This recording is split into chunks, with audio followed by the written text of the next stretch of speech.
talking, I'm like, fuck it, let them chat. I've been getting money, you know I can live with that. Legend in my city winning. Today we're gonna be jumping into my bag. It's been a while since I've done one of these and a lot of things have changed. So we're gonna dive into some of the new additions, some of the tried and trues, and some things that I take with me on my travel photography trip since I am going to London in a few days. A lot of you guys have been asking what kind of gear I use, so figured it was about time for another What's in My Camera Bag video. So without further ado, let's jump into the bag. The first thing we'll go ahead and talk about is the bag itself. This thing is hands down the best camera bag I've ever come across, and I've been using it daily for many years. I've been through all the bags. Name a bag, I've been through it and probably got it collecting dust in my closet. And once I found this guy, it's been game changing. This is the Nomadic Peter McKinnon everyday camera backpack. I'm not gonna go into too much detail on this bag because I did make a video way back when. Go ahead and check that out if you're interested. But this guy is my daily camera backpack, my gym backpack, my work backpack, my travel.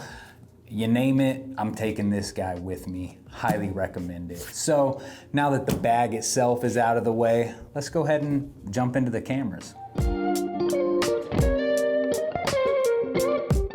The first camera we'll talk about is my main photo camera. Now, a lot has changed since my last What's in My Bag video. I ended up getting my car broken into. They stole my A7IV and got away with a few lenses and my GoPro and a bunch of other things. So I did have to upgrade to the A7R5, 61 megapixels. This thing is an absolute monster. It has the new AI autofocus tracking, and let me tell you, it's hands down the best autofocus within any camera I've ever used. It also has an insane EVF. The screen is a damn Olympic screen. I mean, it does cartwheels and backflips, whatever angle you need it to be. It's there. It's one of the best screens on a camera, period. I know I'm saying a lot of the best of, but this guy is, like I said, it's a monster. One of my favorite cameras ever. The only downside about it is a 61 megapixel raw file. It's a pretty big file. You're gonna have to increase your external SSD capacity for sure. I've had to buy a couple myself after getting this guy. One day of shooting, you get back and it's a lot of memory. I'll just leave it at that. So that's my photo camera. Let's go ahead and jump into my video camera. For my main video camera, I'm using the Sony FX3. Now, for the longest, I was using the same camera for both my photos and my video, but I mainly was just shooting photos at the time. When I started shooting more video, kind of switching between the photo to video and the S-Log and messing up kind of some settings in between, and then I was always wanting to shoot video and I wasn't getting no good shots, and the list goes on. So I finally ended up settling on the FX3, which was always a dream camera. I mean, this thing is Netflix approved. People are out there shooting straight movies with this guy. So probably one of the best handheld video cameras you can get, and I absolutely love it. So let's go ahead and jump into some of the lenses that I use on a daily basis. Not gonna dive through all the lenses that I have on the shelf, but there are three that pretty much stay in this bag. This is my trifecta of lenses, my three favorite lenses, and they pretty much stay in my bag at all times. Starting with this big guy here, this is the Sony G Master 24-70 f2.8. This I mainly keep on the FX3 for all my video, but every once in a while I will throw it on my A7R5 to get some shots. Now, secondly, we have my favorite lens, my favorite focal length. This is the Sigma 85mm f1.4. This is my favorite focal length for street photography. Most of my shots are taken with this bad boy. I love it. It's hands down my favorite lens, my favorite focal length. Now, coming in a close second is the Sony 50mm f1.4 G Master. This is kind of a new addition to the setup, and I'm really liking it. I've noticed that I find myself wanting something just a little bit wider when I'm walking the streets.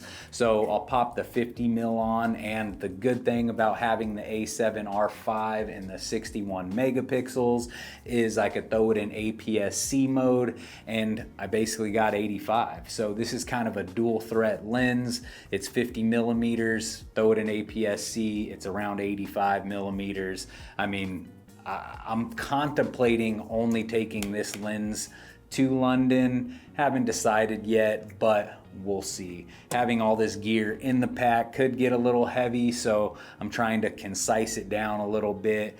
But I just don't know if I could leave my baby here at home. Now, with the cameras and the lenses out of the way, let's go ahead and jump into my secondary film cameras. Now, I also have two secondary cameras that I use for getting unique footage or just on-the-go footage when I don't feel like breaking out the old FX3, and one of them I just got, and it's quickly become one of my favorite cameras in my bag. But first, we'll go ahead and start off with the GoPro. This is the GoPro Hero 11. I use this for all of the action footage. If there's water, if there's dust, if I'm worried about my FX3 getting damaged, or if I'm shooting a POV, this is the guy. I strap this on the chest, and yeah, fantastic camera. Love the GoPros. You're able to, one, not worry about the damage of the water and the dust, but you can also throw it in some unique spots to get some pretty unique angles. Unique.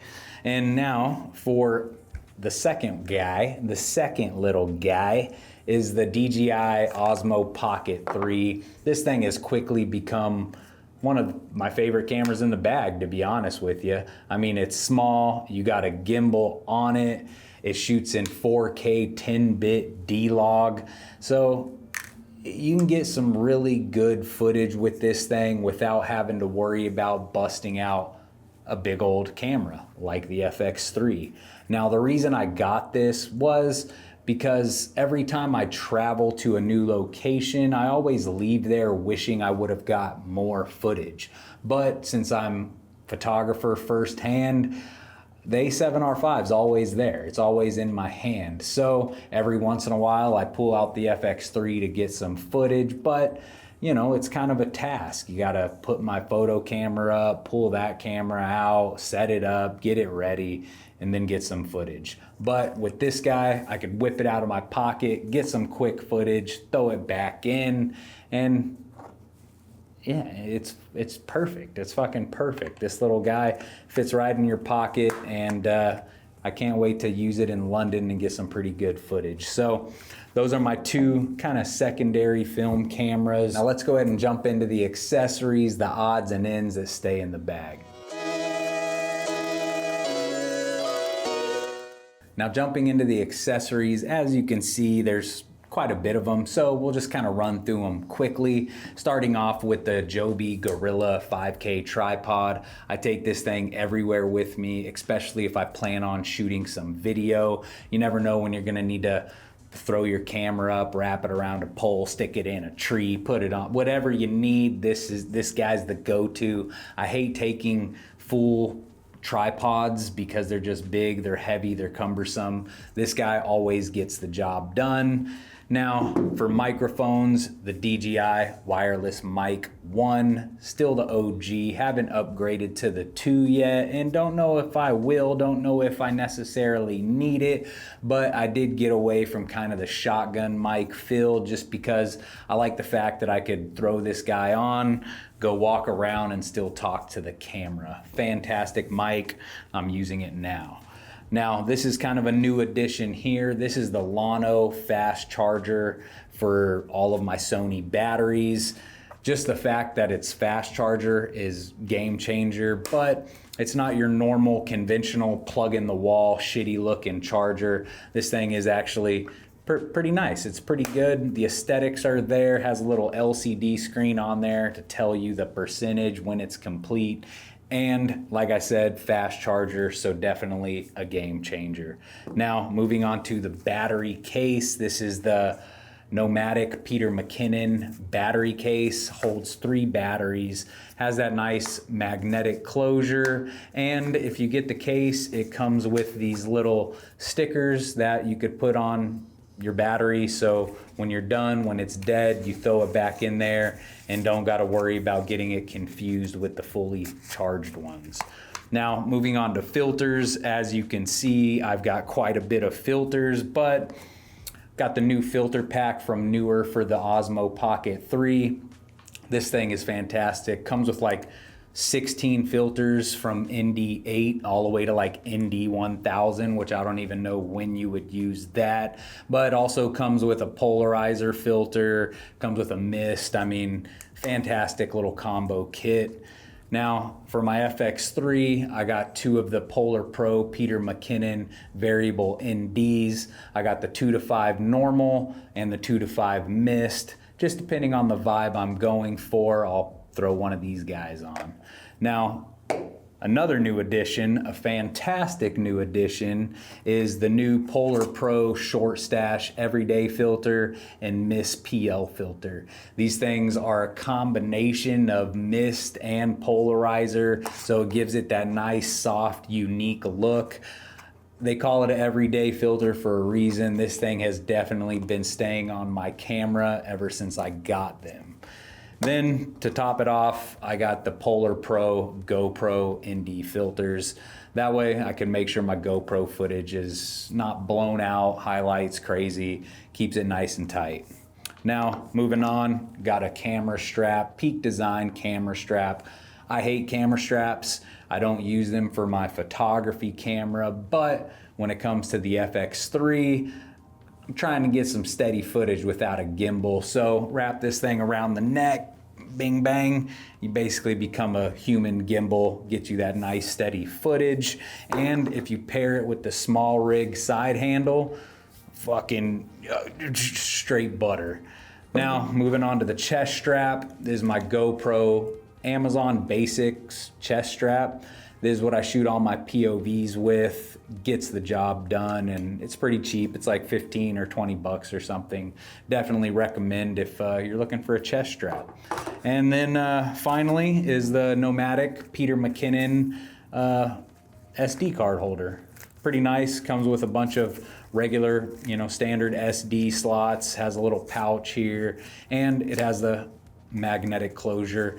If you've ever traveled or you do a lot of photo shoots, having extra SDs is definitely crucial. So that's all my little accessories that I use, that I kind of take with me just depending on the situation. If I'm just going to shoot some street, then I'm probably not taking all of this, but when I travel, like I'm about to go to London, all this is coming with me. Now, with that being said, I wanted to go through a couple of travel items that are kind of specific to my traveling kit. So let's jump into those. If you've done much overseas traveling, then they don't use the same wall outlets as us in other countries, which I learned the hard way my very first time traveling overseas. So I always keep a few of these guys, multiple. I got 3 of them that I typically take with me, but this is basically a multi-purpose outlet plug. It allows for multiple country plugs here, and it's just a game changer to have a few of these. You don't want to be caught in another country and can't charge your gear.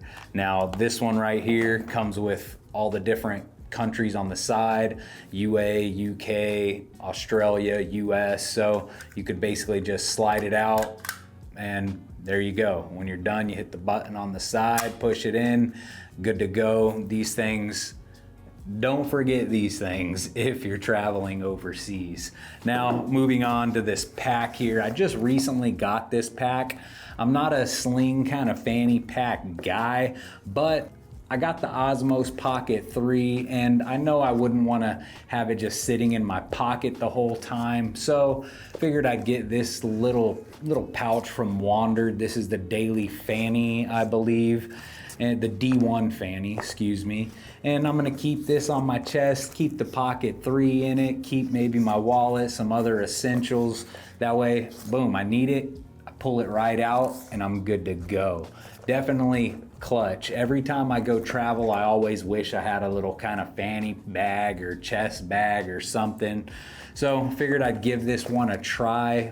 First time using it will be in London, so I'll update you guys with this one. Now, moving on to clothing. Now, I tend to travel light no matter how long I'm going for, no matter where I'm going. I'm bringing a carry-on. I'm not checking no bags. I'm not in the business of taking my whole wardrobe. I keep it light, and I keep the essentials, keep the necessities, the necessary items to get me through, which get you a good wicking shirt that doesn't end up smelling, because you might have to wear it once or twice, you know what I mean? Same with pants. These are the Built Basic joggers. These things, you can roll them up, they don't really wrinkle, you can wear them a few times, and they look good. You can wear them out to shoot, you can wear them to a dinner, multi-purpose. That's what I'm all about. I roll all my clothes up, stuff them in a nice little carry-on real tightly, real efficiently. Now, probably one of the biggest recommendations for just street photography in general that I can give you is get you a nice, comfortable pair of shoes. I love Vans. I wear Vans all the time, but I learned when I go travel and I'm walking 10, 15 miles a day, they're not the shoes for me. And on my last trip to Paris, my feet were absolutely killing me. It was like my third day. I needed a quick fix. So I went down to whatever shoe store they had there in Paris and got a pair of On Clouds. Let me tell you, I always hated the look. I won't lie to you. This pair's kind of growing on me, but these shoes are literally the most comfortable shoes I've ever worn. It's like you're walking on a cloud. I get it. The On Cloud, it's because you're walking on a cloud. These things are phenomenal. Highly recommend. If you're anything like me, when I travel, I'm hitting the streets. I'm walking 10, 15, 20 miles. I'm getting my steps in. So having a good, comfortable pair of shoes is crucial. So that's really it for the travel stuff. Hopefully you guys enjoyed the video. You got to get into my bag a little bit, see what I'm working with. If you got any thoughts, questions, comments, queries, concerns, go ahead and drop them below. I always get back to you guys, and I'll see you on the next one. Later.